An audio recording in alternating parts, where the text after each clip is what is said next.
Good day दोस्तों, मैं CA Manoj Batra Stargate e learning family की तरफ से आपके लिए मेनली प्रोफेशनल्स के लिए सीए, सीएस, आईसीडब्ल्यू अकाउंटेंट्स के लिए एक स्पेशल बैच जीएसटी का लेकर आए हैं, जो हम 20 तारीख से 20 मई से सैटरडे और संडे 10:30 से 1:30 बजे तक 12 सेशंस में हम जीएसटी कंप्लीट करेंगे।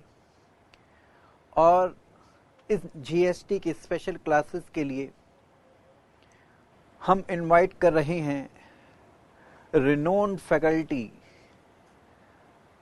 Reynold author CA Rakesh Garg ji को। आइए sir. Thank you Manoj ji. CA Rakesh Garg ji, मैं इनके लिए 2 मिनट इनकी बुक्स और इनकी कुछ खासियत के बारे में बता दूं। वैसे तो ये नाम एक जाना पहचाना सभी प्रोफेशनल्स के अमंग है। इनकी वैट की, दिल्ली वैट की, हरियाणा वैट की बुक प्रोफेशनल्स में बहुत पॉपुलर रही पहले। अब ये जीएसटी जब आया है तो जीएसटी के ऊपर में इन्होंने 3 बुक्स निकाली हैं। एक बुक तो कल ही लॉन्च होने वाली है और जीएसटी लॉ मैनुअल के ऊपर में एक GST guide with ready reckoner के नाम से जो हमारी कल बुक आ रही है वो जीएसटी लॉ मैनुअल है। जीएसटी लॉ मैनुअल, हाँ, ये वाली बुक हम लेके आ रहे हैं। गाइड मंडे को रिलीज कर रहे हैं। अच्छा, जीएसटी गाइड मंडे को। ये बहुत बहुत खुशखबरी है ये आपको। थैंक यू मनोज जी। जैसे आपकी ये वैट की बुक और इससे पहले वाली जो जीएसटी की बुक्स अच्छे दमदार तरीके से बिक रही थी, सेम उम्मीद करते हैं कि ये प्रोफेशनल्स आपकी बुक को वैसे ही पसंद करेंगे। और अभी सर थोड़ा सा जीएसटी के ऊपर मैं आपको एक ओवरव्यू देंगे। क्लासेस के लिए मैंने आपको बताया सैटरडे संडे 20 मई से हम ये बैच स्टार्ट करेंगे। सर के साथ मैं भी कुछ जीएसटी के सेशंस कंडक्ट करूंगा और अभी आपके सामने थोड़ा सा ओवरव्यू देंगे इंडियन जीएसटी का। सर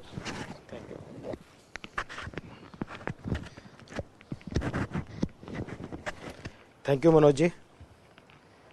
तो जैसा कि आपने कहा कि एक बारी सेशन शुरू होने से पहले कम से कम हमारे फ्रेंड्स को, हमारे व्यूअर्स को एक व्हाट इज द जीएसटी के बारे में एक ओवरव्यू मिल जाए। तो this particular session of 30 to 45 minutes is basically what is the GST and how it will work. So we have made that program in that manner. We start. Thank you, sir. Thank you. So friends, अगर हम GST, what is the GST? GST means goods and services tax. So as everybody is aware, then this tax will be applicable from 1st July 2017, and it is a dream project of Government of India, which will certainly boost our economy in a faster manner. If we look at the present structure, in the present structure, we have got central taxes as well as state taxes. Central taxes which are in the name of excise duty, custom duty, CVD, SAT and CST. And so far as taxes on services by the center, it is the service tax.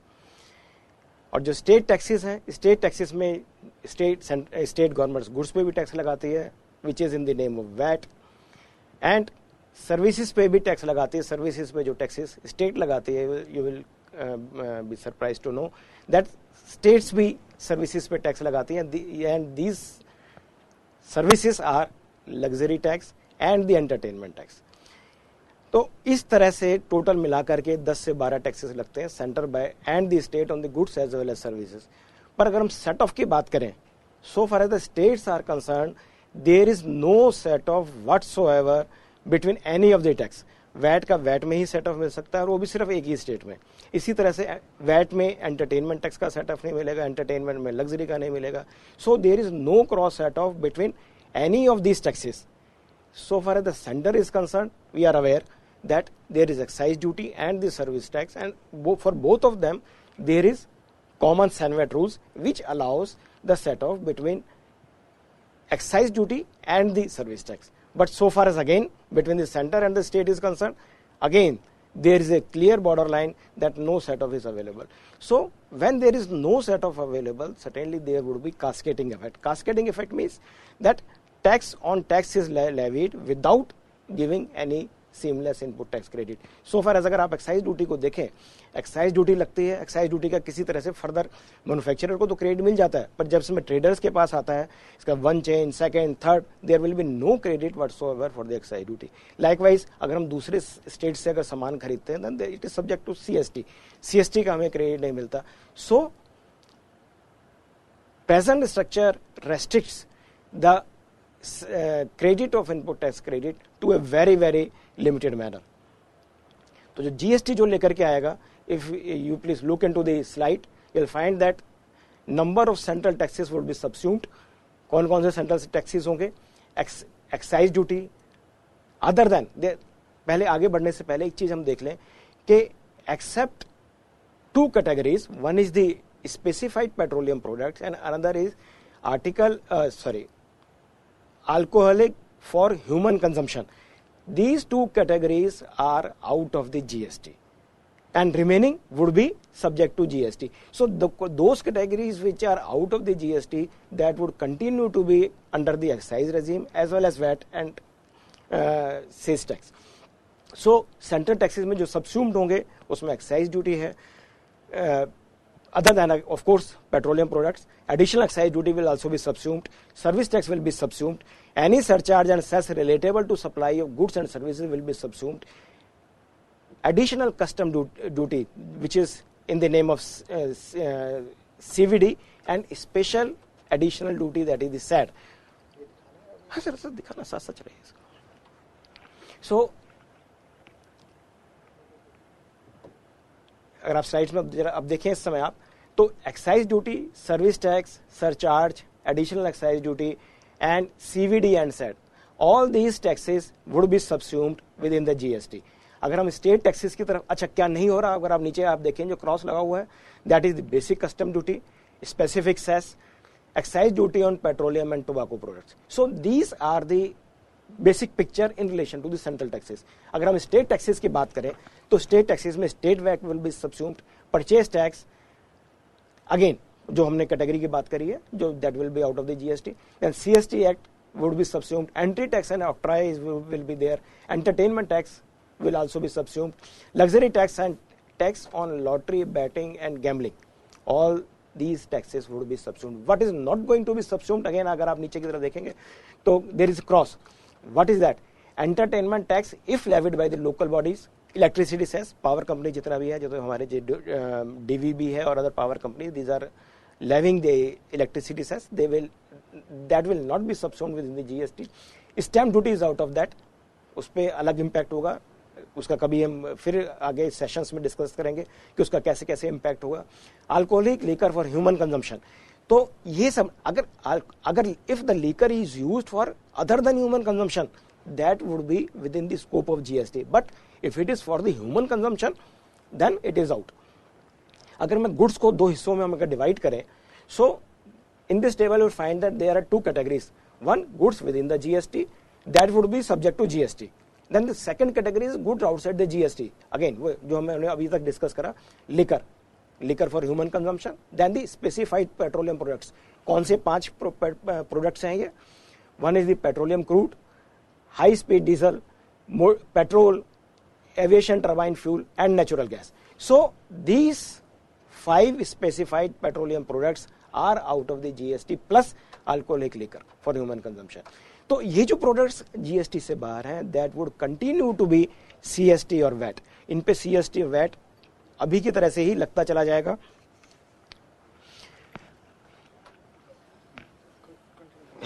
तो अगर आप किसी hotel की तरफ देखें, so far as the hotel is concerned, hotel which is supplying the liquor as well as other things, तो liquor के purpose से they will continue to charge CST और VAT, and for other remaining thing they will charge the GST. अगर आप petrol filling station की बात पे जाएं तो आप देखेंगे सिर्फ 5 प्रोडक्ट्स जो हैं वो जीएसटी से बाहर हैं. Remaining products are within the scope of GST. So if a petrol filling station is supplying lubricant along with other petrol and diesel, so for the purpose of lubricant, that would be within the scope of GST and remaining petrol and diesel, that would be subject to GST. So we have to take care of all these things. थोड़ा सा एक slide हमने इसमें add करी है कि what is the GST council, because we must know what is the GST council which has been created under our constitution. So GST council has been given this is the joint body of the state government as well as the central government, where the minister, all the state finance ministers or their nominees are part of that council, plus our union finance minister and union state finance minister of the union. So all these combined together will form the GST council, and their decision will be, even though it is recommendatory in nature, but that is more or less binding on all the states. So certain specific functions have been awarded to GST councils, which will be monitored and which will be decided and recommended by the GST council. वो क्या है? Taxes, cesses, surcharges levied by the center, goods and services that may be subject to and exempted from the GST. तो जितना भी exemptions होगा वो that would be decided by the GST. अभी आपने देखा होगा कि रेट पे डिस्कशन है, जो अगली मीटिंग है 18 और 19 तारीख की मई की, that would decide what would be the rate, and that rate would be binding upon all the states. So because GST is there for the purpose of uniformity, so if the GST decides that this particular X commodity is to be taxed at 5%, so across India it will be taxed at only 5%. Likewise, if the GST council decides that this is the definition of supply, this is the definition of person, this is the definition of agriculturist, that definition will prevail over all the acts within the scope of this GST. Model GST law के बारे में, principle of levy, place of supply, threshold limit जो 20 लाख और 10 लाख की आपको पता है, वो जो limit है that has been decided with the recommendation of GST council. Rates, special provision in respect of 11 specified special category of the states. ये इनके लिए आपको जैसे पता ही होगा कि बाकी सब स्टेट्स के लिए threshold limit is 20 lakh, but so far as these states are concerned, the limit is 10 lakhs. Modalities of resolving disputes arising from its recommendation. तो जो अगर जो disputes होंगे उनका कैसे resolution होगा. So in general everything would be decided by the GST council, and its decision would be binding upon the states as well as the center. अगर हम GST स्ट्रक्चर के बाद देखें तो आप इस स्ट्रक्चर में देखेंगे कि one is the intra state, another is intra state. अगर हम किसी भी सप्लाई की बात करें तो supply would either be local, that is the intra state, और it would be from one state to another, as जैसे अभी पहले टाइम में CST में हुआ करता था. तो अगर कोई सप्लाई इंटर स्टेट है, then it would be subject to IGST, and if it is intra-state, that is within the state, then that would be subject to CGST plus SGST. Let us take one example for that. इसका जो example है that is more critical to understand. जितनी भी supply within a state होंगी, जितनी भी supply होंगी, whether these relates to goods or services, unless these are exempted, तो उन सब पे CGST plus respective state GST दोनों के दोनों साइमल्टेनियसली अप्लाई होंगे. अगर फॉर एग्जांपल मैं 1000 रुपए की गुड्स बाजार से लेकर के आता हूं, तो उस 1000 रुपए की गुड्स पे और रेट ऑफ टैक्स अगर अज्यूम करें कि 10% CGST और 10% SGST, तो 1000 पे 100 रुपए CGST लगेगा, 100 रुपए SGST लगेगा. Both will be levied on the base price. So 1000 plus 100 plus 100 1200 would be the total value. अगर यही गुड्स अगर हम दिल्ली से बाहर बेचते हैं तो उस केस में द रेट ऑफ IGST लगेगा, जैसे हमने पिछली स्लाइड में देखा. The rate of IGST would be almost equal to sum of CGST rate plus SGST rate. तो अगर हम 10% लेके चले थे तो IGST का रेट 20% होगा.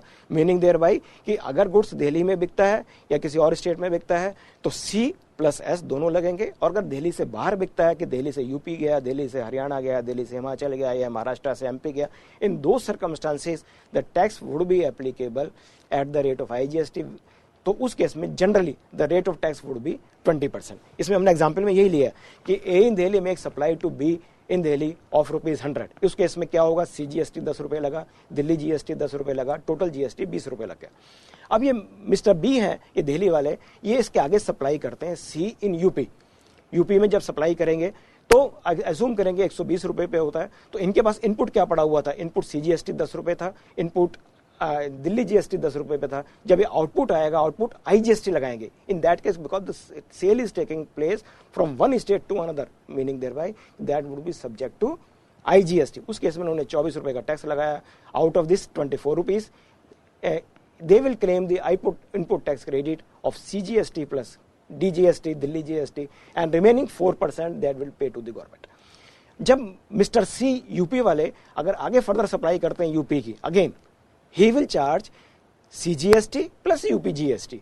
अगेन उसके बाद जो टोटल टैक्सेस आ रहे हैं, अगर आप जैसे इस वाली स्लाइड में देखें, आउटपुट CGST 15 रुपए, आउटपुट यूपी जीएसटी 15 रुपए, और जो टोटल 30 रुपए है, इसमें से उन्होंने जो 24 rupees at the time of purchase he has paid as input GST, he will claim as the credit. सो हमें एक चीज ध्यान रखनी है, वेदर द गुड्स और the services, if it is within the state then that would be subject to C plus S. मैं C plus S को इन शॉर्ट में बोल रहा हूँ. C means CGST and S means state GST, और जिस समय from one state to another then it would be subject to I. अगर हम पावर डिस्ट्रीब्यूशन की बात करें, इस स्लाइड में आप देखेंगे पावर डिस्ट्रीब्यूशन, तो अभी हमने क्या क्या देखा कि कौन कौन से टैक्सेस आए हमारे पास. 3 टैक्सेस हम अभी तक डिटरमाइन कर चुके हैं, सीजीएसटी, एसजीएसटी, आईजीएसटी. मेन 3 यही टैक्सेस हैं. So central government will look after the CGST and the IGST, both are within the purview of the central government. और अगर सीजीएसटी में जो भी सरप्लस बचेगा, that surplus is to be divided in the manner decided by the finance commission. So far as the IGST is concerned, IGST again the central government tax, but whatever surplus is available, that would be divided in the manner decided by the GST council. अगर हम state की तरफ से आए तो state में सबसे important point जो नोट करने वाला ये है कि state will not remain as GST everywhere. It will further divide to the respective state, meaning there bye कि दिल्ली में दिल्ली जीएसटी होगा, यूपी में यूपी जीएसटी होगा, एमपी में एमपी जीएसटी होगा, महाराष्ट्र में महाराष्ट्र जीएसटी होगा. तो इस तरह से हमारे जैसे इंडिया में अगर 29 स्टेट्स हैं तो there would be 29 state GST acts. आपने देखा होगा कि central GST act has been passed, IGST act has been passed, simultaneously compensation cess has been passed. All 3 acts have been passed by the central government. इसके अलावा हर एक state, जैसे अभी तक तेलंगाना पास हो चुका है, यूपी पास हो चुका है, उत्तराखंड पास हो चुका है, राजस्थान पास हो चुका है, तो स्टेट्स धीरे धीरे धीरे करके with the target line of 30th में they are passing the GST law in their respective state assembly. जो रिमेनिंग रह जाते हैं वो रह जाते हैं यूटी. यूटी में भी अगर 2 तरह के यूटी हैं, एक यूटी विद लेजिस्लेशन जैसे for example Delhi, and UT without legislation such as Chandigarh. तो जितने भी यूटी विदाउट लेजिस्लेशन हैं वो 7 हैं. उनके लिए सेंट्रल गवर्नमेंट ने कॉमन एक्ट पास किया है, वो भी 3 एक्ट के साथ चौथा एक्ट जो बना है UT GST act. This will be applicable wherever there is UT without legislation, but if the UT is with the legislation like Delhi, उस केस में Delhi will have their own GST act like Delhi GST act. Rates of tax, अभी तक rates of tax के बारे में हमें बहुत कुछ नहीं पता क्योंकि that would be decided by the GST council. But in the act, because the act has already been passed, it has been enacted by the parliament and got the assent of the president of India. So वहाँ पर rates उन्होंने maximum rate specify करे हैं. CGST का rate 20% maximum जो रखा गया है, एसजीएसटी का rate again 20%, IGST as I told that the rate would be almost sum of that, therefore IGST का maximum rate is 40%. Again as I have said that it is ultimately to be decided by the GST council that what would be the rate of tax on a particular goods or particular service. जो हमारे पास जो अभी तक जो meetings हुई हैं GST council में, उन्होंने डिसाइड करा है कि goods might be taxed at 5 rates, that is the 0%, 5%, 12%, 28% and 40%. Likewise services में डबल और ट्रिपल रेट हो सकता है. Compensation cess that would be applicable only the sin category of this. sin category means जो government sin category बोलती है वो luxury class को बोलती है, या फिर नॉन कंज्यूमर लाइक टोबैको वगैरह के लिए. तो इन पे एक एडिशनल सेस लगेगा in addition to CGST or SGST or IGST. Basically this cess will be used for the purpose of giving compensation to the states if they lose certain revenue for the implementation of the GST. Registration number किस तरह का होगा अगर आप इस slide में देखें, registration number will be first 2 digits are the state code, then the PAN of that particular person. तो उसके बाद के जो 10 डिजिट्स होंगे this is the PAN. Then 13 and 14 digits is the entity code. Entity code means कि अगर कोई person चाहे तो एक ही स्टेट में दो नंबर ले सकता है. जनरली जो है पोजीशन ये है कि एक state one pan one tin in one state. But if a particular desires, it is at his option, he may have two registrations within the same state. So that is called the entity code. 13 and 14 digits उसी हिसाब से उसके there are separate provisions कि आप किन circumstances में इस तरह से separate entity खोल सकते हैं. This is called as business vertical within the GST. जब हम इस पर GST में further discussion करेंगे तो उस business vertical को डिटेल में हम आगे further discuss करेंगे. जो चार्जिंग है जीएसटी की, जैसे हम पहले वैट करते थे तो वैट में सेल था, उसके बाद सर्विस टैक्स में सर्विस था. Here there is neither sale nor purchase nor the service nor the provision of the service nor the receipt. Here the term has been used supply. Supply का क्या general मतलब है थोड़ा सा brief में discuss करेंगे. It is lengthy discussion but in brief it involves delivery of the goods and services to one person from one person to another or agreement thereof. So goods and services both have been covered within the definition of supply. Supply should be in the course of or furtherance of the business. Business में जो supply करी जाएगी वही taxable होगी. Supply should be made for a consideration. Generally it should be made of a consideration, but certain supplies as has been specified under Schedule 1 are also taxable because these have been made taxable through Schedule 1, even if these are without consideration. We will discuss in length later on. Transfer of ownership from the supplier to the recipient is not necessary. GST में इसकी कोई जरूरत नहीं है कि there must be transfer on ownership from one person to another. Supply means just you can say that delivery of the goods or the transfer of the goods. It is not necessary that consideration is money. It can be money's worth. जरूरी नहीं है कि हम जो consideration दें रुपए के form में ही दें. हमसे कहें कि ये 10,000 रुपए हैं या 20,000 रुपए हैं 1,00,000 रुपए हैं. It can be money's worth. अगर मैं फॉर एग्जाम्पल कि अगर मैं कोई सर्विस प्रोवाइड करता हूँ और सर्विस प्रोवाइड करने के लिए मैं किसी की इनकम टैक्स की या जीएसटी की रिटर्न भरता हूँ, उस जीएसटी की रिटर्न के बदले में मैं उनसे कहता हूँ ये कैमरा मुझे दे दीजिए या मुझे मोबाइल दे दीजिए. Then consideration is money's worth. मतलब उस केस में मेरी सर्विस की जो वैल्यू होगी वो मोबाइल होगी और उस सेलर के लिए उस डीलर के लिए जो कंसिडरेशन होगी that would be the cost of the mobile which will be taken for the purpose of valuation of the consideration. सबसे इंपॉर्टेंट चीज जो जीएसटी में है that branch of the same person has been considered as a distinct person. Branch means कि अगर मेरी ही अपनी ही branch किसी दूसरे स्टेट में है, even if both are having the same PAN, that has been considered as distinct person both for the purpose of CGST and both for the purpose of IGST. Local में तो खैर IGST आएगा. अगर मान लो अगर मैं बिजनेस वर्टिकल के लिए एक सेपरेट नंबर ले लेता हूँ तो that business vertical would also be treated as a distinct person. Meaning there bye कि अगर एक टिन दूसरे टिन के साथ कोई भी ट्रांजेक्शन करता है, even if that is under one umbrella of pan, that would be treated as a distinct. This is the sea change under the GST.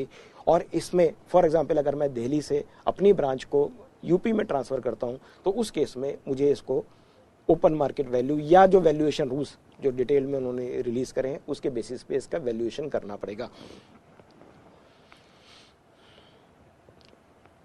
एक और इसमें इंपॉर्टेंट चीज है कि supply also includes the importation of the services. Importation services, the word supply includes whether or not it is in the course or furtherance of business, but for a consideration. Okay, for example, I am myself Rakesh Garg, who is say as an individual procures certain services from outside India for my personal purposes. उस पे भी GST का application IGST उस पे लगेगा. जैसे for हम example के तौर पे लेते हैं कि अगर मैं एज एन इंडिविजुअल बाहर से कोई टीवी लेकर के आता हूँ, कुछ और इक्विपमेंट्स लेकर के आता हूँ, तो subject to certain basic exemption that would be subject to custom duty. लेकिन अगर मैं बाहर से कोई सर्विस प्रोक्योर करता हूँ, प्रोक्योर सर्विस किस तरह से प्रोक्योर हो सकती है? हो सकता है मैं एक मूवी डाउनलोड कर जाऊँ, हो सकता है कि मैं बच्चों के लिए अपना कोचिंग करूँ या किसी भी तरह की कोई भी मैं कंसल्टिंग इंजीनियर की बाहर से सर्विस लूँ.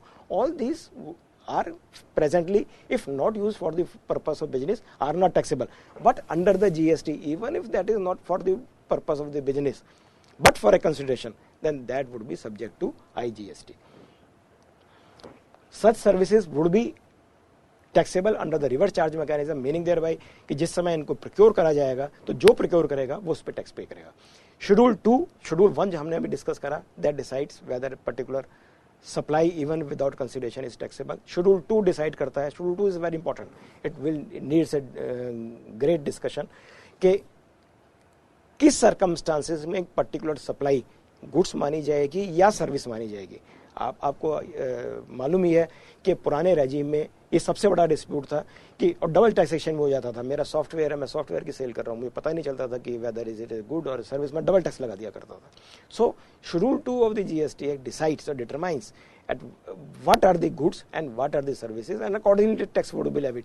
Again जैसे हमने देखा कि गुड्स के अलग रेट होंगे और सर्विसेज के अलग रेट होंगे, तो it is not only requirement but it is mandatory for us to determine कि मेरी एक्टिविटी क्या है, क्या मैं गुड्स बेच रहा हूँ या मैं सर्विस बेच रहा हूँ। अगर गुड्स होगा तो मैं गुड्स के रेट अप्लाई करूंगा, सर्विस होगा तो सर्विस के रेट अप्लाई करूंगा। देन एक कंसेप्ट और है कंपोजिट और मिक्स सप्लाई की, वो भी बहुत इंपॉर्टेंट है। इंट्रास्टेट, इस स्लाइड में this A lengthy discussion, IGST act पूरा का पूरा इंटरस्टेट वर्सेस इंट्रास्टेट पे, almost 6 sections deals with whether a particular transaction is interstate supply or it is a central supply। जैसे मैंने पीछे भी बोला कि एक स्टेट से दूसरा स्टेट, ये सिर्फ बोलने की बात है, otherwise that would be decided in accordance with various provisions under the IGST act. तो वहां पे और आईजीएसटी में जनरल प्रोविजन क्या है, supply of goods and services in the course of interstate commerce means any supply where location of the supplier and place of supply are in different state। अगर ये दोनों चीजें डिफरेंट स्टेट्स में है, ये दोनों अलग अलग टर्म्स हैं, दोनों अलग अलग डिफाइन करी गई है, location of the supplier and place of supply are in different state, then it is a interstate supply। and if both these things, location of the supply and place of supply are within the same state, then that would be treated as intrastate और ए local supply. अगर local supply होगा, जैसे हमने पहले discuss करा, local supply होगा तो हम C+S लगाएंगे और इंटरस्टेट होगा तो I लगाएंगे। इसके लिए बकायदा पूरे के डिटेल्ड प्रोविजंस हैं और पूरे 3 घंटे का एक जो चैप्टर है वो उसी पे ही डिस्कस होने के लिए है कि whether that supply where is the location of particular place of supply. So goods के लिए सेक्शन 10 और 11 है, सर्विसेज के लिए 12 और 13 है, detail discussion required. Incidence of tax, अगर आप अभी का प्रेजेंट सिस्टम देखें तो goods are generally taxable at the forward charge, कि जैसे मैंने सेल करा तो सेल पर मैं टैक्स लगाता हूं। Excise duty again taxable at a forward charge. लेकिन सर्विसेज की अगर हम बात करें तो services taxable as a forward charge as well as reverse charge. अगर हम जीएसटी के मैकेनिज्म पे बात, अगर आप इसमें स्लाइड में देखें तो सबसे पहले goods are taxable under the goods and services both are taxable under the reverse charge as well as under the forward charge. Reverse charge में एक सेक्शन 9(3) उन्होंने डाला है, वो नोटिफाई होगा based upon recommendation of the GST council. The 9(4) section is there which says that whenever a registered dealer or registered taxpayer purchases any goods or services from an unregistered person, that would be subject to reverse charge. फिर forward charge के cases हैं। फिर उसके बाद एक उन्होंने deemed supplier का भी कंसेप्ट लाया है। डीम्ड सप्लायर अभी भी ये सर्विस टैक्स में एप्लीकेबल है। Deemed supplier is only relation to the services, कि जहां पर उन्होंने कहा है कि in lieu of the actual service provider some other basic agency, for example के तौर पे लेते हैं Ola and Uber. Ola is the service provider, Uber is the service provider, उनके नीचे जो actual service providers हैं, these are the cab operators। तो cab operators are not required to pay service taxes on their behalf or otherwise। the law stipulates that the Ola and Uber, that is notified e-commerce operators, that would be liable to pay GST on their behalf। again ये कौन लोग होंगे, क्या होगा, that is based upon the notification बाद में आएगा।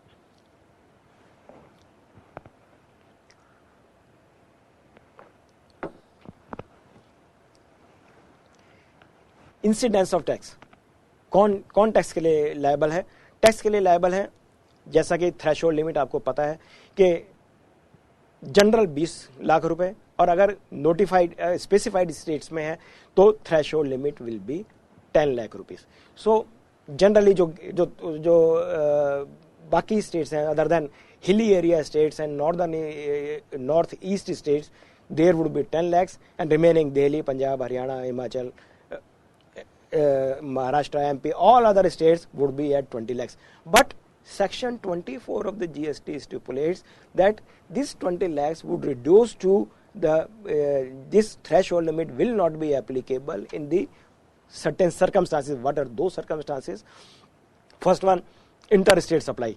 जैसे अभी भी हम सेंट्रल सेल करते हैं तो हमें रजिस्ट्रेशन की जरूरत पड़ती है, इसी तरह से जीएसटी में भी अगर हम सेंट्रल सप्लाई करेंगे, इंटर स्टेट सप्लाई करेंगे, in that case we would be required registration and threshold limit will be 0. I am reading, person liable to pay service pay tax under the service charge, no threshold limit. Casual taxable person, casual tax person means person coming from other states for doing certain activities within the state, इनके लिए कोई threshold limit नहीं है. Non resident taxable person, non resident means person coming from outside India, casual taxable from other states. Non resident means from other countries. If they come to India, then there is no threshold limit. Then notified e-commerce operators, persons who supply goods or services on behalf of registered taxable person, persons supplying goods or services through e-commerce operator, कि ना केवल e commerce operator, अगर मैं भी अपना कुछ सामान किसी e commerce operator like Flipkart, Amazon, Snapdeal या किसी पे रखता हूं, तो उस केस में मेरी थ्रेशोल्ड लिमिट भी 0 हो जाएगी. देन इनपुट सर्विस डिस्ट्रीब्यूटर, अगर मैं आईएसडी मैकेनिज्म में कुछ टैक्स इधर से उधर ट्रांसफर करना चाहता हूं, then limit is 0. Person required to deduct TDS, TDS के लिए कोई बेसिक असम्पशन नहीं है. Person required to collect TCS, TCS is applicable basically on the e-commerce operators and उनके लिए कोई threshold limit नहीं है. And such other person as the central government or the state government may notify. So this is the category which has been specified under section 24, who are required for registration even if their turnover is less than the threshold limit of 20 lakhs or the 10 lakhs as the case may be. Who is not the taxable person? एक तो जो बिल्कुल exclusively exempted goods में deal करते हैं या non tax, exclusively, this is the word very very important. अगर मैं पार्शियली कर देता हूं या 99% एग्जम्प्टेड में करता हूं और 1% टैक्सेबल में करता हूं, then I would be required for registration. अगर एक्सक्लूसिवली करते हैं तो अगर मेरी टर्नओवर 20 लाख से भी ऊपर क्रॉस कर जाती है, even then I am not required.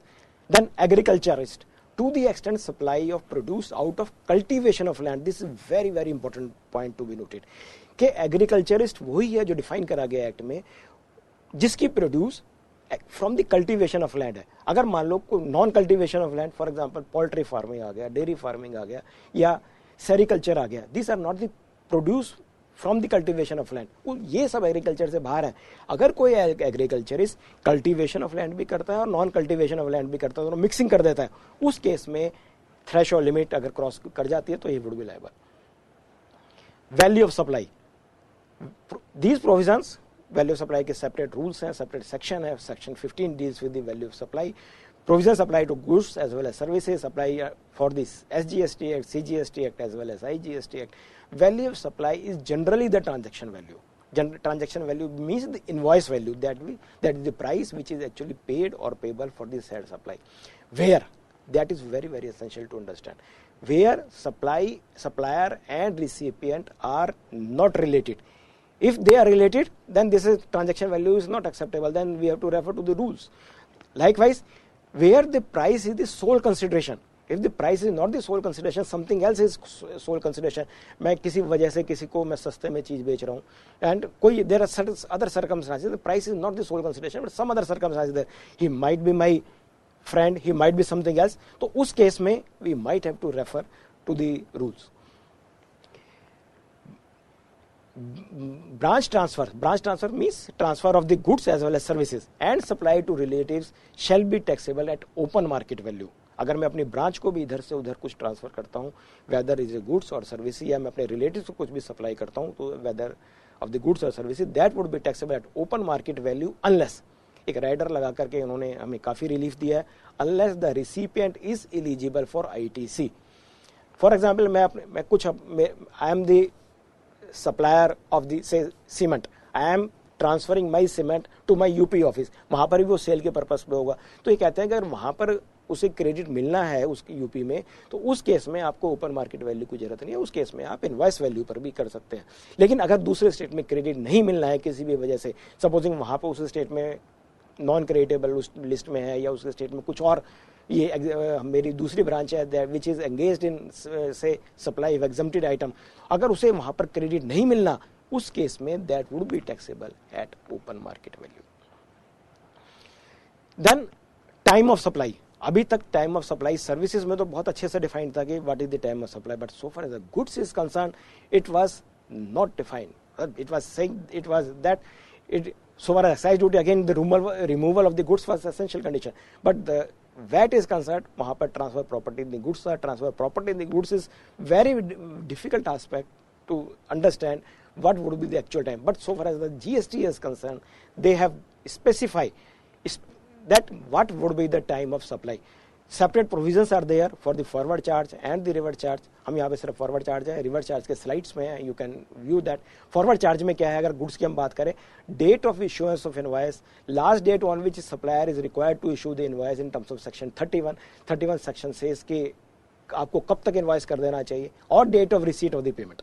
इन तीनों में से जो भी अर्लीस्ट होगा that would be the time of supply. इसी तरह से सर्विसेज में date of issuance of invoice की, मैंने कब इनवॉइस इशू किया या कब मुझे इनवॉइस इशू कर देना चाहिए in terms of section 31, and date of receipt of the payment, कि अगर मैंने इनवॉइस नहीं भी इशू करा और मेरे पास पेमेंट आ गया, उस केस में supply would be earliest of the following. अगर आप गुड्स की जरूरत देखें तो उसमें इंपॉर्टेंट चीज है कि अभी तक गुड्स जो टैक्सेबल है वो सिर्फ at the time of raising of the invoices है, these are not taxable at the time of receipt of advances.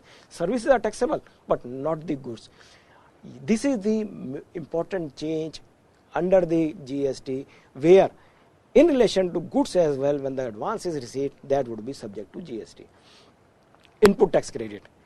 Input tax credit, a detailed subject to be discussed in length, because this is the only benefit which is available to the taxpayer. बाकी जितने भी हैं सब obligations हैं, liabilities हैं, पर input tax credit is my benefit. But that benefit is not absolute. It is subject to certain conditions. So every time whenever we talk about the input tax credit, whether it is available or not available, then we have to look into what are those conditions. दो slides में हमने थोड़ा सा उसको detail उसको brief में summarise करा है कि किस पर मिलेगा, गुड्स पे भी मिलेगा, कैपिटल गुड्स पे भी मिलेगा, सर्विसेज पे भी मिलेगा, except non creditable goods, in one go मिलेगा।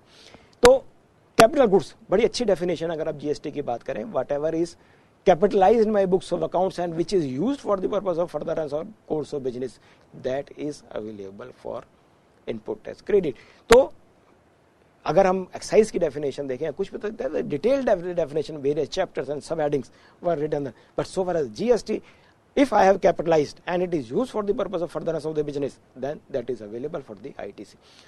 Includes tax on reverse charge भी ITC के, जो भी मैं रिवर्स चार्ज में टैक्स पे करूंगा, that would also be eligible for ITC। But composition level, composition scheme में अभी नहीं मिलता था, तब भी नहीं मिलेगा। Claims to be taken state wise, हर एक स्टेट का मुझे अलग अलग, अभी भी जैसे अगर आप देखते हैं दिल्ली वैट का क्रेडिट मैं दिल्ली वैट में लेता हूं, हरियाणा वैट का क्रेडिट हरियाणा वैट में, तो similarly under the GST Delhi GST का क्रेडिट मैं दिल्ली GST में लूंगा, हरियाणा GST का क्रेडिट हरियाणा GST में लूंगा। ऐसे कोई सर्कमस्टांसेस नहीं होंगे कि मैं दिल्ली में परचेज करके, मैंने सपोजिंग दिल्ली में गुड्स परचेज करे और उस गुड्स पे दिल्ली GST लगाओ, उसका क्रेडिट में डायरेक्टली हरियाणा में ले लो, नहीं, this is the specific. ITC can be claimed only under the GST law where the taxable supplies exceed. फिर उसके बाद मैं इसका जो यूज करूंगा वो उस पर्पस के लिए, सिर्फ टैक्सेबल सप्लाई करने के लिए। अगर मैं कुछ परचेज करता हूं और परचेज करने के बाद मैं गुड्स मैन्युफैक्चर करता हूं विच इज एग्जम्प्टेड, उस केस में मुझे कोई ITC नहीं मिलेगा। ITC के लिए एक कंडीशन, ये अभी भी सर्विस टैक्स, एक्साइज ड्यूटी और वैट में एप्लीकेबल है कि it is available only if for the purpose of making taxable supplies. Available अगर मैं एक्सपोर्ट करूंगा तो सर्टेनली मुझे मिलेगा, सब्जेक्ट टू सर्टेन कंडीशंस। कुछ रेस्ट्रिक्शंस हम यहाँ पे डिस्कस करेंगे इस स्लाइड में कि I must have the taxable tax invoice in my position, invoice मेरे पास होना चाहिए, number 1। Number 2, goods must have been received. अगर आप सर्विस टैक्स और एक्साइज को देखें तो अभी ये कंडीशन वहां पर एप्लीकेबल है कि गुड्स और services must have been received, but no such condition is there under the VAT. But so far as this GST is concern, it is very very clear that it must be goods or services must have been received. Payment of output tax by the supplier, this is the most important thing we must remember कि unless my output supplier pays the output tax, initially तो हो सकता है मुझे वो input tax credit provisional basis पे मिल जाए, but ultimately that would be reversed and would be treated as my output tax. तो अगर मेरे सप्लायर ने आउटपुट टैक्स नहीं पे करा है तो मुझे उसका इनपुट टैक्स क्रेडिट नहीं मिलेगा. अभी तक ये जितना भी जो भी प्रोविजंस थे कुछ स्टेट्स में थे और स्टेट स्पेसिफिक थे. अब ये वाले जो प्रोविजंस एप्लीकेबल होंगे ऑल इंडिया बेसिस पर होंगे. जब हम आईजीएसटी की भी परचेज करेंगे उसका भी रिकंसिलेशन करना पड़ेगा. तो अगर मेरे सपोजिंग मैं दिल्ली में बैठ करके से केरला से, हिमाचल से, यूपी से, एमपी से, कहीं और से, मतलब और डिस्टेंट स्टेट से भी परचेज करता हूं, तो उस केस में it need to be ensured that my supplier pays the output tax. Then consideration with tax must be paid within 180 days. अगर कंसिडरेशन 180 दिन में नहीं पे होती है विद टैक्स, उस केस में मुझे अपना इनपुट टैक्स क्रेडिट रिवर्स करना होगा और मैं उस समय क्लेम कर सकता हूं जिस समय कंसिडरेशन पे होगी. अगर ये वाले प्रोविजन देखें तो अभी सर्विस टैक्स में एप्लीकेबल है जहां पे 90 डेज का स्टिपुलेशन है, but there is no such provision under the state VAT. अब जीएसटी में these provisions are applicable for the goods as well as services. Then no ITC on the amount of depreciation on tax component, ये अभी भी service tax और VAT में है, तब भी रहेगा.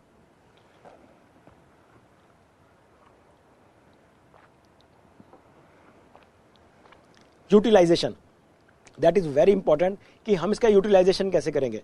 अगर हम एसजीएसटी की बात करें तो एसजीएसटी का यूटिलाइजेशन एसजीएसटी के अगेंस्ट हो सकता है या आईजीएसटी के अगेंस्ट होता है. It can not be cross utilized. SGST और CGST, these are like two lines, railway lines की तरह से, रेलवे लाइन ट्रैक की तरह से पैरेलली चलते रहेंगे. इनका आपस में cross set of is not permissible. तो सीजीएसटी में अगर आप देखें इसमें तो सीजीएसटी और आईजीएसटी के अगेंस्ट हो सकता है, एसजीएसटी और आईजीएसटी के अगेंस्ट हो सकता है. But so far as the IGST is concern, it can be set off against IGST और सीजीएसटी और एसजीएसटी. तो हमें इस चीज का ध्यान रखना होगा कि CGST and SGST is not cross set off. Again एक और इंपॉर्टेंट चीज इसके साथ में कि set off again state specific. Haryana GST का मैं यूपी जीएसटी में सेट ऑफ नहीं ले सकता, दिल्ली जीएसटी में ले सकता, उसी स्टेट में लूंगा unless I go for the IST mechanism. वो डिटेल में डिस्कस करने की है, बाद में कभी इस सेशन में डिस्कस करेंगे. ई लेजर्स, सभी के लिए ई लेजर्स बनाए हुए हैं. These e ledgers are electronic cash ledger, electronic ITC ledger, electronic tax liability ledger. तो मुझे ये जो लेजर बनाने हैं हर एक एक्ट वाइज बनाने. For example in Delhi I am doing local sale as well as central supply. तो उस केस में I would be registered under the CGST act, I would be registered under the SGST act and simultaneously IGST act. तो इन तीनों के लिए मुझे separate तीन laser बनाने होंगे, तीनों लेजर फॉर पर्टिकुलर एक्ट. तो there meaning there bye for each and every registration I would be requiring 9 ledgers. Returns, every registered person is required to file a return for the prescribed period. Return shall be filed for each and every 10. If a person has more than 10 in one state, then he will file multiple returns. A return need to be filed even if there is no business activity. कि nil return भी हमें file करनी होगी. We cannot say that our nil return is nil, will not file. Return shall be filed electronically. सब कुछ GSTN के portal पर होगा, वहीं पे ही फाइल होगा. Return filed without payment of tax would be treated as a invalid return. ये return के फॉर्म्स हैं, ज़्यादा डिटेल में ना डिस्कस करते हुए. GSTR 1 ये अगले महीने के 10th को फाइल करना है, that is the output supply. GSTR 2 inward supplies अगले महीने की 15th को. GSTR 3 this is the final return, monthly return अगले महीने की 20th तारीख को. Then GSTR 4 this is the applicable for the compounding dealers, it would be filed on 18th of the next month. Then periodic returns by non-resident foreign taxpayers.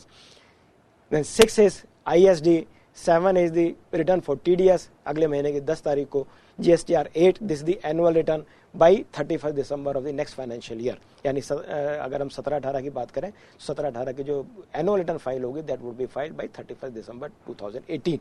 उसके अलावा हम discuss कर ही चुके हैं कि ITC ledger, cash ledger and tax ledger, these ledger are to be continuously.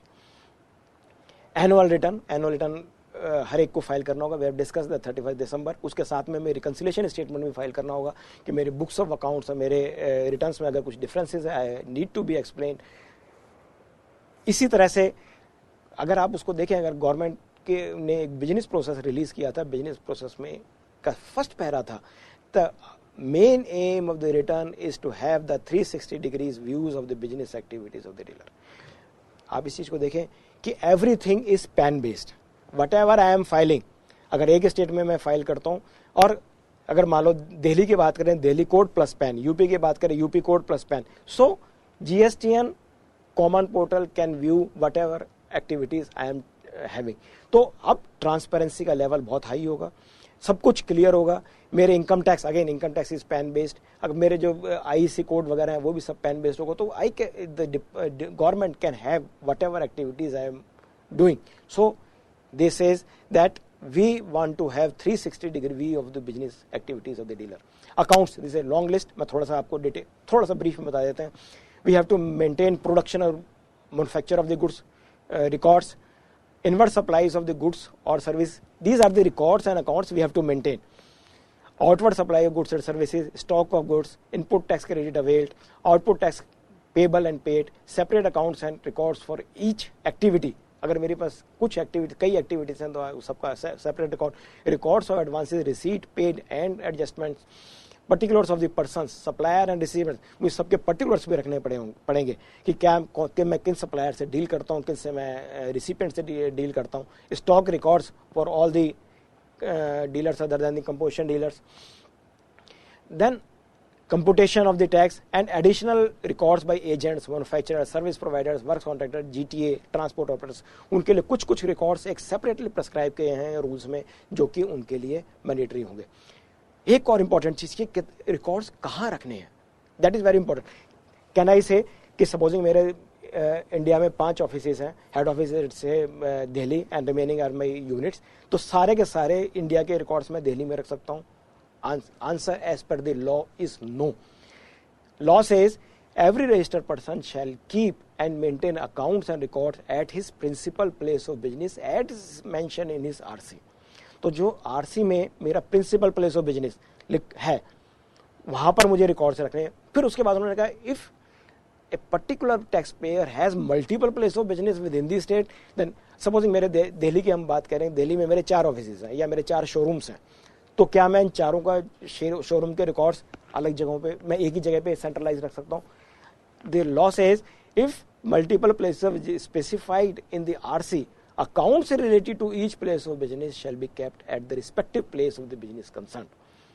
तो वुस्टियर record जो मेंटेन हो सकता है कि मैं कहीं पर भी सेंट्रलाइज बेसिस पे कर लूं, but in relation to each and every place of business I need to keep the accounts at that particular place.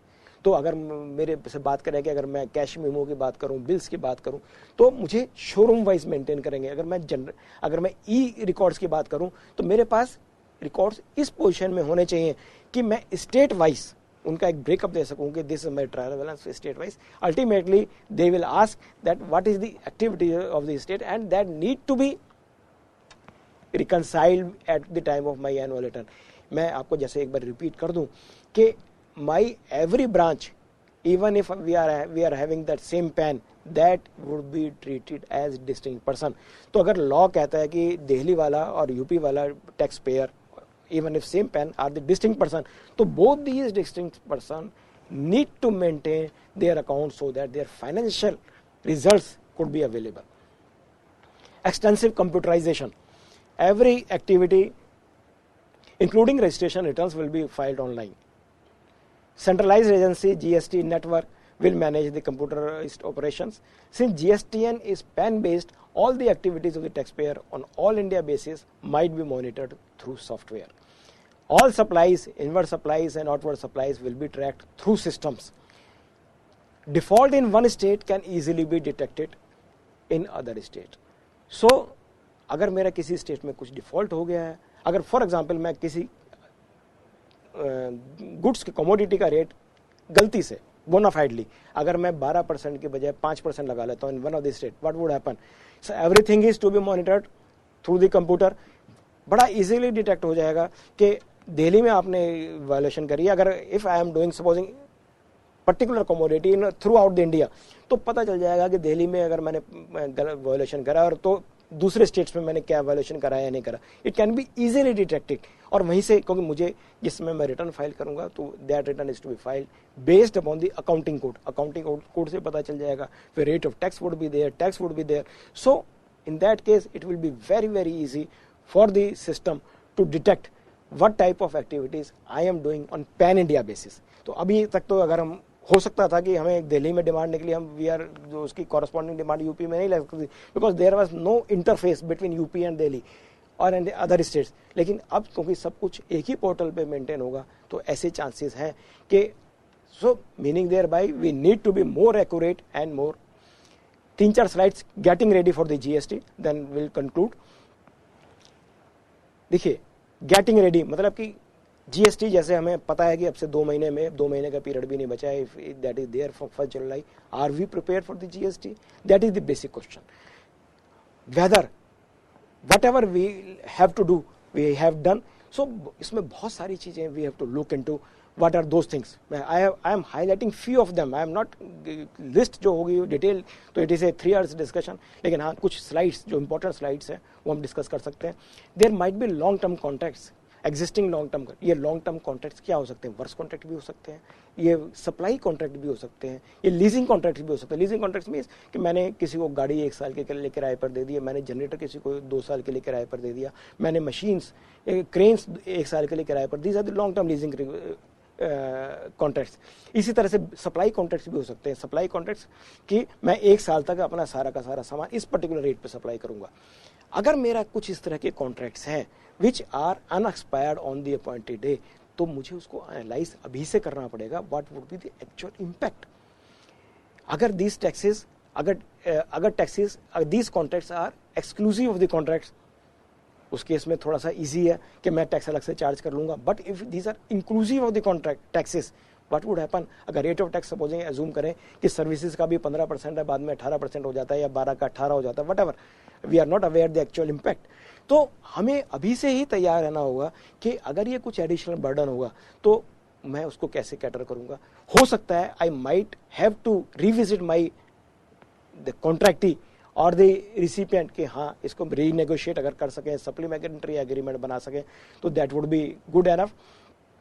Further कि मुझे इस चीज का भी ध्यान रखना है कि 30 जून तक जितना भी काम हो that should be accounted for, क्योंकि उस समय ऐसा नहीं होना चाहिए कि आधा काम इधर। जितने भी मेरे रनिंग बिल्स हैं उन सब की इनवॉइसिंग हो जानी चाहिए। मुझे टाइम ऑफ सप्लाई रूल्स आज के और उस समय के ध्यान में रखने हैं और उसी के हिसाब से अपने सारे एक्शन लेने हैं। वर्क्स कॉन्ट्रैक्टर्स को सबसे ज़्यादा ख्याल रखना है कि अभी अगर आप देखें उनकी कॉस्टिंग में काफ़ी फर्क पड़ सकता है। अभी iron steel is taxable at 5%। Works contractor we are aware that this has been treated as service. तो अगर जिसमें आयरन स्टील होगा, अगर मैं इनकॉर्पोरेट करता हूँ और ultimately it is a service, then that would be taxable at the rate at which service is to be taxable. Supposing service का रेट गवर्नमेंट डिसाइड करती है, जैसा कि लगता है कि वो 18% है, तो मेरा आयरन स्टील भी 18% पर टैक्सेबल हो जाएगा। तो I have to take care कि व्हाट वुड बी, ये जो सब मैं चीज़ें मैं डिस्कस आपसे कर रहा हूँ सिर्फ इस पर्पज के लिए कि we have to evaluate our cost and impact so that we can aware that what would be the impact on us when the GST comes and so that we can be ready। इसी तरह से composition scheme, अभी तक सभी state में works contract की composition scheme चल रही है, किसी में 4%, 5%, and most of the states there is no maximum ceiling. कोई लिमिट कोई नहीं, मैक्सिमम लिमिट कुछ नहीं है, आप किसी भी लिमिट तक कर सकते हैं। But so far as the GST, अभी तक गवर्नमेंट की जो कंपोजिशन स्कीम है that is only for 1 crore rupees maximum. 50 lakh rupees है, लेकिन government can go up to 1 crore. तो इस केस में अगर मेरे किसी कॉन्ट्रैक्टर अगर उसकी टर्नओवर 50 करोड़ है या 100 करोड़ में and he is in the composition scheme, what would happen to, अभी तो वो 3% टैक्स पे कर रहा है, ITC नहीं क्लेम कर रहा है, जो कुछ भी है, तो then we need to analyse all such contracts. Input tax credit, input tax credit में अगेन मुझे थोड़ा सा ध्यान देने की जरूरत है, क्योंकि अभी तक ऐसी कोई मैंडेटरी रिक्वायरमेंट नहीं है कि मेरा जब तक आउटपुट सप्लायर टैक्स नहीं पे करेगा मुझे ITC नहीं मिलेगा, but that stipulation is there under the GST।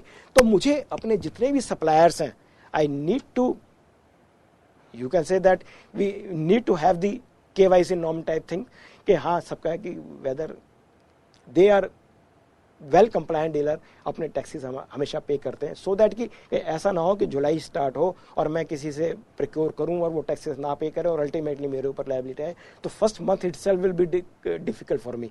सो मुझे ये काम अभी से करने हैं कि मैं किन से प्रिक्योर करूं और किन से ना, क्योंकि मैंने अल्टीमेटली अगर अपने सप्लायर को पैसा कर पे कर दिया और वो गवर्नमेंट को नहीं पे करता है, then that would be a double cost on me.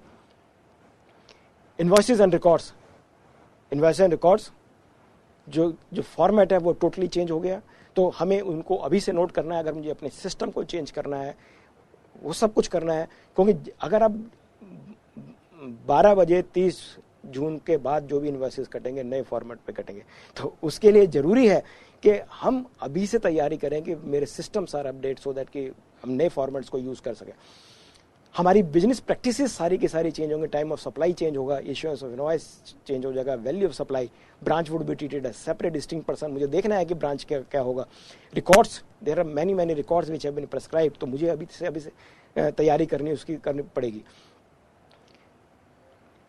Then additional working capital, ये भी एक बहुत बड़ा एरिया है कि जहां पर हमें ये देखना हो सकता है कि एडिशनल वर्किंग कैपिटल, मुझे कितनी कैपिटल चाहिए, हो सकता है कि मुझे नहीं भी चाहिए और हो सकता है चाहिए, because what would happen if I am purchasing right now against C form, what would happen? I am paying only 2% tax against C form. What would happen under the GST? GST में मैं पूरा का पूरा tax पे करके purchase करूंगा, and supposing my stock holding period is 3 months, meaning there bye अगर rate of tax is 18%, this means कि I would be requiring 16% more for this purpose. तो मुझे of course that is subject to vatable, but certainly मुझे उसके लिए पैसे का इंतजाम तो करना पड़ेगा ना। तो मुझे अपने फाइनेंशियल एनालिसिस को देखने की जरूरत है कि मुझ पर सी फॉर्म का कितना इम्पैक्ट पड़ेगा, E1 E2 का कितना इम्पैक्ट पड़ेगा, F का कितना पड़ेगा, H का पड़ेगा। इन चारों के क्रेडिट तो हमें मिलेंगे, लेकिन after a certain gap, time gap, और ये जो टाइम गैप होगा ये मेरी इन्वेस्टमेंट कॉस्ट को बढ़ा सकता है। तो based upon my own facts I need to examine what would be the actual impact upon me. Transition provisions को हमें अच्छे से देखना चाहिए। There are 3 sections, 140, 141, 142, and section 140 particularly relates to the input tax credit. यहाँ पे उसको मैं फर्दर डिटेल में एग्जामिन करना चाहिए कि मुझे अपने जितने भी इनपुट टैक्स क्रेडिट है उसका बेनिफिट मिल जाए। मेरे पास स्टॉक जितना भी पड़ा हुआ है which has suffered tax, even though I have not tax specific bills, तो क्या मुझे उसका क्रेडिट मिलेगा नहीं मिलेगा। मैं पीछे एग्जम्प्टेड था, अब टैक्सेबल हो गया, तो क्या मुझे उसका credit. So 140 deals with section 140 deals with numerous circum, it has got 12 subsections in CGST and 11 subsection in the SGST। तो हमें उनको एक एक को ध्यान से करना चाहिए, सो दैट कि we can take maximum benefit, otherwise we would be the loser in the GST regime. इसी तरह से 141 है, 142 है। Last slide, friends. To conclude, knowledge is the essence of smooth transition. इसके लिए तो जितने हम पढ़ें, जितना हम समझें, क्योंकि because it is a new act, new concept, अभी तक हम पुराना 50 साल से जो करते आ रहे हैं that would be an history. तो हमें नई चीज़ को पढ़ना पड़ेगा और कई दफ़े पढ़ना पड़ेगा, अलग अलग तरह से पढ़ना पड़ेगा, क्योंकि सबके impact different हो सकते हैं। Once the appointed day is notified, the entire regime would be new from the 12 midnight itself. सभी तरह के इन्वेस्टिस उसी तरह से। Therefore, unless we and our systems and softwares are ready for this change, everything would be messed up in the morning of the appointed day. अगर सब कुछ हमने तैयारी करके नहीं बैठे हैं और से 1 जुलाई आ जाती है, तो सुबह अगर हमारी दुकान पर कुछ आता है तो हम उसका बिल काटना है, तो किस फॉर्मेट में काटेंगे हम। तो पता चलेगा कि पहले बिल पर ही एक प्रॉब्लम आ गई, क्योंकि वो HSN भी मांगेगा, सब कुछ मांगेगा। तो हमें उसके लिए गेयर अप होना चाहिए, तैयार होना चाहिए। Comprehensive training would be required to the staff of tax payers community, both at the senior level and the junior level. सभी को पता होना चाहिए, मेरे जूनियर लेवल पर भी, सीनियर मिडिल लेवल पर भी, कि व्हाट इज द GST। तो unless we are aware we can not do, we will be otherwise be messed up on that day. और last to conclude, don't forget GST is applicable to we as professionals। अगर राकेश गर्ग की बात करें आप, राकेश गर्ग पर भी GST applicable होगा। Mister Manoj Batra की बात करें, मिस्टर मनोज बत्रा पे भी एप्लीकेबल होगा। तो जितने भी सर्विस प्रोवाइडर हैं, जितने भी प्रोफेशनल्स हैं, तो ऐसा ना, उनको अपने क्लाइंट्स को देखते देखते साथ में अपनी तरफ को भी एग्जामिन करना शुरू करें कि weather we ourselves are ready for the GST. ऐसा ना हो कि क्लाइंट को संभालते खुद ही मैसअप हो जाए. तो with this I like to thanks everybody जिन्होंने बड़ा पेशेंटली देखा, और जैसे इसको डिटेल में डिस्कस करने के लिए जैसा भी मनोज जी ने बताया कि बैच स्टार्ट कर रहे हैं starting from 20th May 2017, which will run into 12 classes, and this will be in the morning from 10:30 a.m. to 1:30 on Saturday and the Sunday. With this, thank you friends.